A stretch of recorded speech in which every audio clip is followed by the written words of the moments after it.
while our current government is flip-flopping around like a dead fish and got their credit rating cut, another candidate has an idea of helping out this housing crisis next.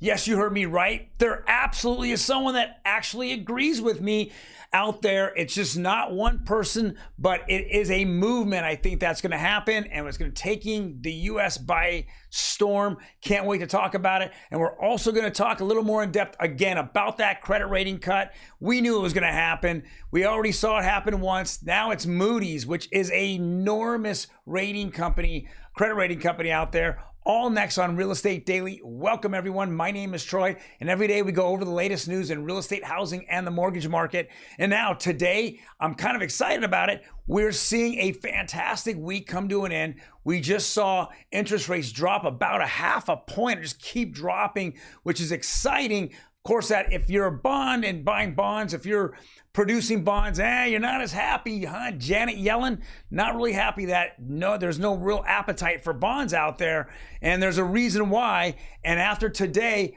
we're going to jump right into it. Hey guys, let's jump. Here we go. Moody's cuts U.S. outlook to negative, citing deficits and political polarization. Yes, I think this is one of the reasons why the Republicans got rid of Kevin McCarthy, because he didn't come through. We have to stop this constant spending, constant making bonds. You know, it's just complete madness that our government just spends whatever, whenever, to whoever they want, trying to get votes and other things, and they're not actually helping their citizens out. And I know that this is a political stance, but if you're in the housing market, real estate market, mortgage market, we know that the Fed and the federal government continue to attack our industry and to make it harder and harder for U.S. citizens to actually become homeowners.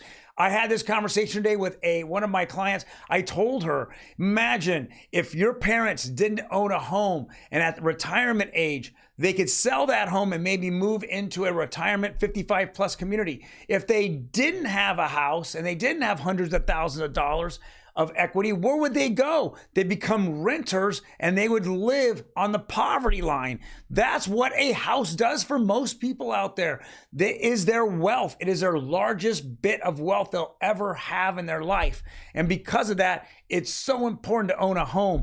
And today's atmosphere and climate, that is absolutely not what's happening out there. It has been a complete mess. With the quantitative tightening that the Fed is doing, they have stopped buying mortgage-backed securities, and now it is absolutely compounded with them raising rates, really have hurt the mortgage and the real estate market. All right, let's go. The Kobesi letter jumps into this a little bit more. Again, give them a follow on X. They are probably the best source of real estate news out there. A lot of people will disagree with me. They'll go to CNBC or MSNBC or CNN or Politico, whatever garbage rag that you want to look at. It's all politicized. This is not there's no agenda here. It says breaking, Moody's cuts U.S. credit outlook from stable to negative. Guys, negative. Reasons for the cut. And this is what the reasons that Moody gave. Downsized risk of U.S. fiscal strength has increased. Okay? Fiscal deficits to remain very large. And there's just no way out of it. If Kevin McCarthy and the Republicans would have held out and said, we're going to cap out the debt, we would have no problem. We would see slowing. But when he went ahead and pushed his agenda to keep the debt open for the Democrats, gosh damn, what is the spending going on? We're spending out of control. How are we ever going to get inflation down if the government is the anti-inflation, anti-hero? Come on, it doesn't make any sense. This is going to be a mess. We're either going to have to deal with the 3% that we're at now, or we're going to have to deal with it much larger. The world does not like us, period. The policies, the foreign policies have been horrible. It's not going to change. And the housing market here is getting completely affected by poor decisions by Washington, D.C.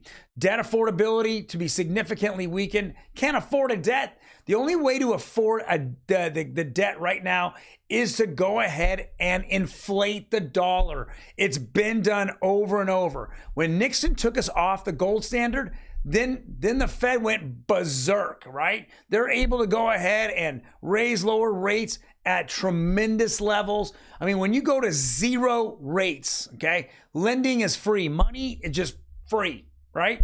That doesn't make any sense whatsoever. And because of that, it just has really hurt this country a lot. And now, of course, when you're able to sit there and just go ahead and spend as much money as you want, go ahead and give your 18 to 20-year-old a credit card for unlimited spending. What are they going to do?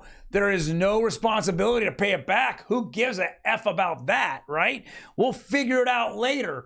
Okay, that's kind of the attitude that our federal government has, and that's what's killing us. Here's David Summers, and this is another post from X. You know, I really like X because now I'm getting kind of the truth coming out of X. I'm not getting complete narratives out of CNBC or whatever. This is his outcome, and this is a very, very ominous outcome. It says the only real feasible long-term plan is going to be inflationary policy. Like I just said, okay, you have to accept the inflation that's here and possibly inflating it further up. Otherwise, we're just going to go and raise rates and keep them up longer until you lose your job. So what is your choice? Lose your job, okay, or go to a job and make just enough money to break even on your bills for the moment, and then hope for a raise and hope the economy stays strong, and then you can get those raises, okay? Okay, there is no political appetite to raise more revenues or cut spending, right? And interest expenses soaring. Fed likely to reverse quantitative tightening to quantitative easing. Quantitative easing is two things, guys. It is buying mortgage-backed securities, number one, but more importantly, it's to print more money. That's all, print more money. And when you start printing more money, it's going to cause inflation. And that's what will happen. It will be inflated. This has been a tremendous nightmare for the past 3 years. It has gone from let's go ahead and keep rates low and it's not inflationary to it's gone in, and 62% of households are living paycheck to paycheck, and a lot of people aren't. They're stacking them in homes, multiple people, multiple families in the same home. There's just nothing out there. Right? I've said this for the past 3, 4, 5, whatever. The government should be subsidizing housing, especially affordable housing. And no, instead, we want to go fight WARs all over the world. We want to go spend money on, you know, what does cocaine do to moths? Come on, guys. You know, all this crazy spending. We gave stimmies out when we already knew that the beer flu was over. Right? Let's go and just give me stimmies out. Well, they weren't for the beer flu, guys. They were for votes. But who has an actual solution? I heard it 2 nights ago, heard it again. It's this presidential candidate, Vivek Ramaswamy. He said it. We need to subsidize building for affordable houses. We need to keep the money in the United States. We do not need to give Ukraine $200 billion to lose. That's all that's happening. And God knows where that money's really going, you know, because we know that it's not staying right there in the UK. You know, it's coming right back somewhere here to finance who knows what for next year. Well, we obviously know. Here we go. Let's go to the markets. And what a crazy day yesterday was. We're talking stuff flying up and down. Interest rates. So conforming interest rates went up. That's what conventional went up about 4 basis points, but FHA went down 4 basis points. Good to see. 15-year conforming went down 20 basis points, but the jumbo 30 went up 17. What is going on? The bond market's all over the place. If you keep shoving bonds and raising rates on bonds, that's the only way you're getting an appetite for them. If you lower those rates, people would be out of bonds in 2 seconds. And the amount of positive, media, social media, or media, I should say, towards the towards the stock market is causing people to somewhat come up with decisions. I mean, Nvidia has been up $80 a share now, almost up 20%, in the last 10 days. I mean, people see that and they go, well, I could have made 20% in 10 days, or do I shove it in a 1-year note at 5.56? And that's going to take me 365 days versus 10 days. Guys, this is a crazy market. All I can say is that, if you own gold, keep it. That's what I think might be the best way of doing it. Otherwise, this is going to be a roller coaster, and risk appetite out there is becoming enormous. Look at the crypto market. It is ripped. It is ripped up, and that is absolutely speculation for 99% of those cryptocurrencies. Full on speculation. They're all about stories, but very few have actually come up and have real world utility. Only a few have actually used it right now. But again, Bitcoin is not one of them. Neither is Ethereum. My God, Ethereum, gas fees. Who the hell wants to pay another tax? And that's all Ethereum is a big tax bowl for other people to make money off of. All right, guys, thank you very much for joining me today.